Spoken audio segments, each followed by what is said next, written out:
Bine ați venit la TV Break. Sunt Adrian Barbu și astăzi vorbim despre una din moștenirile lăsate de daci. Vorbim despre mărțișor. Mărțișor care este sărbătorit în zona României, Republica Moldova, o mică parte din Ucraina, dar și în Bulgaria, Serbia, Albania, Macedonia și chiar în partea de nord a Greciei. Este simbolul primăverii, pentru că începând de astăzi ar trebui să vină primăvara. Sărbătoarea primăverii de la noi din țară, adică mărțișorul, este sărbătorit prin multe târguri. Am mers și noi la unul dintre ele, adică la Mezzanine Market, prieteni de-ai noștri care anul acesta, pentru al 7-lea an la rând, organizează multe târguri în care producătorii locali și antreprenori locali își etalează produsele. Vorbim cu Silvia, care ne va povesti despre istoria Mezzanine Market și ce au făcut și ce planuri au pentru anul acesta. Haideți să o urmărim!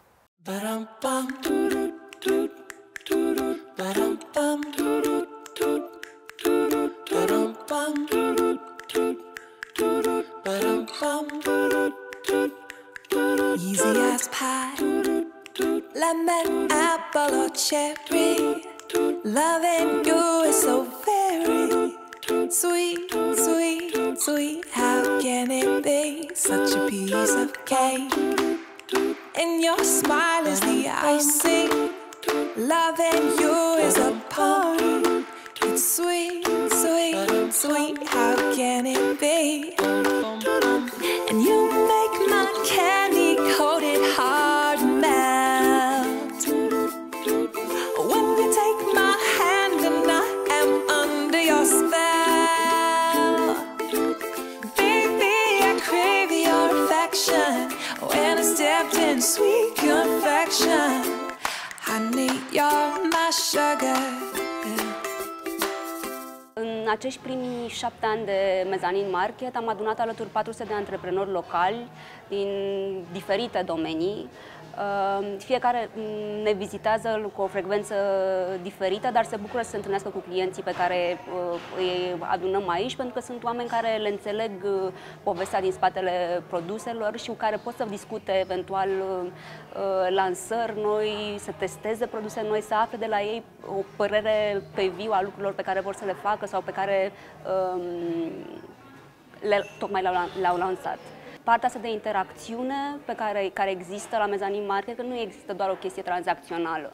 Vii și cumperi și ai plecat. Stai și vorbești cu omul care a creat lucrurile respective, afli exact care a fost gândirea din spate, care este contextul, dacă mai are și 2 joburi în paralel, dacă este singurul proiect, dacă este o afacere de familie sau o afacere cu prieteni, pentru că avem și astfel de exemple, mai mulți artiști care s-au adunat și s-au făcut o mică asociație și participă împreună la târguri. Și este cumva un moment de descoperire a acestor povești pe care nu ai cum să le afli de pe Instagram neapărat, deși încearcă săracii să posteze și să facă reel-uri și să își facă și campanii de comunicare în paralel, dar pentru ei mai este mai importantă munca asta de zi cu zi pentru produs și pentru ceea ce creează, cât să comunice online.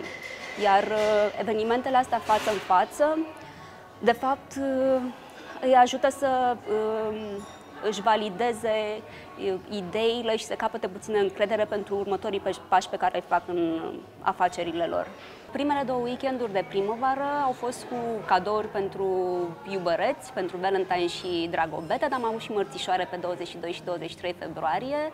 Desigur, nu au fost doar mărțișoare, am avut și mici decorațiuni și cadouri pentru domni, cosmetice sau tot felul de băuturi artizanale. Antreprenorii vin pregătiți pentru toată lumea și selecția noastră nu este doar cu accesorii și bijuterii, deși este o parte importantă în perioada asta anului.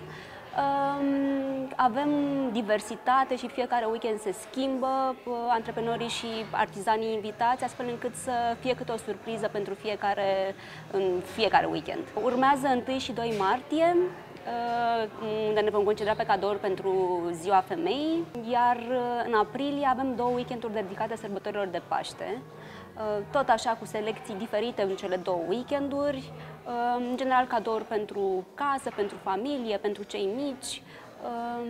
De la artiști avem și ilustratori și ceramiști și oameni care produc obiecte unicat, care pot să fie niște cadouri speciale, dar cadouri speciale sunt și restul produselor din selecție, tot felul de decorațiuni, sunt și plante și produse gourmet și de băcănie, mai ales pentru perioada Paștelui.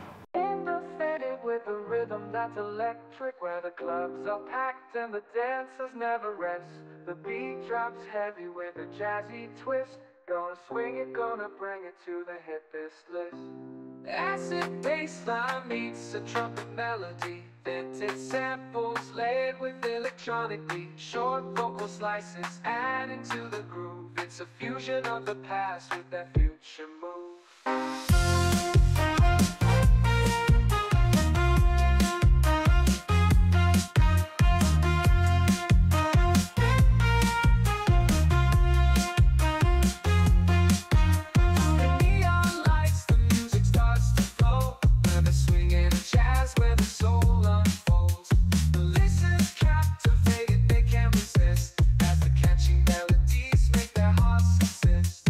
Am început în 2021 la Grădina Botanică, iar de 2 ani, printr-un parteneriat cu Muzeul Municipiului București, care are în portofoliu 12 muzee și case memoriale, 13 acum, că de anul trecut este și Casa din Unipati.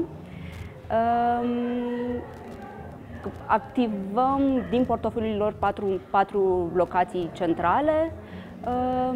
În curțile muzeelor încercăm să aducem zona aceasta de socializare și petrecerea timpului liber, poate cu picnic, unde se poate cu picnic, poate cu concerte și proiecții de film. Încercăm să ne adaptăm și să oferim motive oamenilor din București să ia măcar în considerare că ar putea să-și petreacă 3-4 ore în curtea unui muzeu și să și viziteze muzeul dacă toți sunt acolo. Printre cei 400 de antreprenori promiși anul acesta de Silvia, se regăsește și Diana. Diana, care a studiat încă de mică, de la gimnaziu la Tonița, a terminat și facultatea de arte și acum ne aduce cadouri de mărțișor, dar nu numai.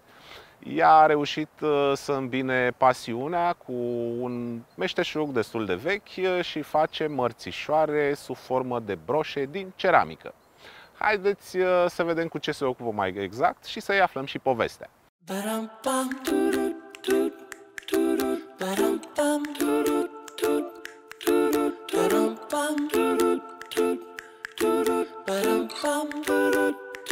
Eu am studiat la Tonița, gimnaziu, liceu și ulterior facultatea, evident că tot am rămas în povestea asta dintotdeauna. Sunt în ea și am continuat-o ca să pot să performez și perfecționez ideea de proces. Am studiat grafică, am avut această șansă de a pleca cu o bursă Erasmus în Praga, unde am înțeles cu adevărat ce înseamnă. Când m-am întors, pentru că așa, când ești tânăr, vrei să fii independent și un pic pe picioarele tale și atunci vrei să lucrezi ceva. Și a început și această poveste în viața mea. Am avut diferite joburi în diferite direcții. Cred că 5 ani de zile mi-am petrecut în educație. Am fost educator, învățător într-o pedagogie alternativă, Waldorf, alternativă la propunerea noastră ca țară, pentru că acolo nu pierdeam complet tot procesul acesta creativ. La ei învățarea e mult mai creativă, doar că ulterior mi-am dat seama că îți ocupă foarte mult timp și atunci a trebuit să mă reconectez un pic cu zona mea de artist. Drept pentru care am intrat într-o zonă în care să nu pierd estetica frumosului pe care o învățasem atâția ani de zile, dar totodată să pot să comercializez mai rapid ce fac eu. Și atunci, uitându-mă în jur, mi-am dat seama că știu să fac foarte multe lucruri și pot să le adaptez nevoilor oamenilor și pot câștiga ceva public prin comercializarea produselor mele.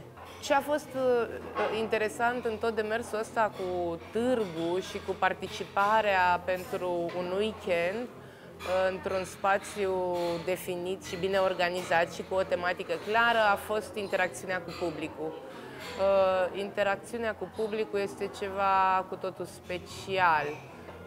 Nu e așa chiar ca la piață, unde ești ușor indiferent și doar alegi niște produse, le plătești la final. Aici e foarte important dialogul, povestea din spatele lucrărilor, nevoia lor și cum să împletești toate lucrurile acestea ca la final să ai succes, ca să zic așa.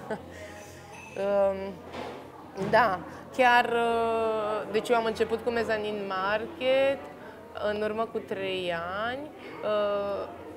Este interesant că oamenii aceștia se ocupă foarte bine structurat de a-ți aduce public, care să-ți vadă lucrurile, să ți le aprecieze și ulterior să ți le cumpere. Ei se leagă de evenimente mari, cum sunt Crăciunul, Mărțișorul, Dragobetele, Paștele. Ajută foarte mult pentru că atunci și publicul este dispus să vină, să vadă lucruri, să cumpere, să facă cadouri.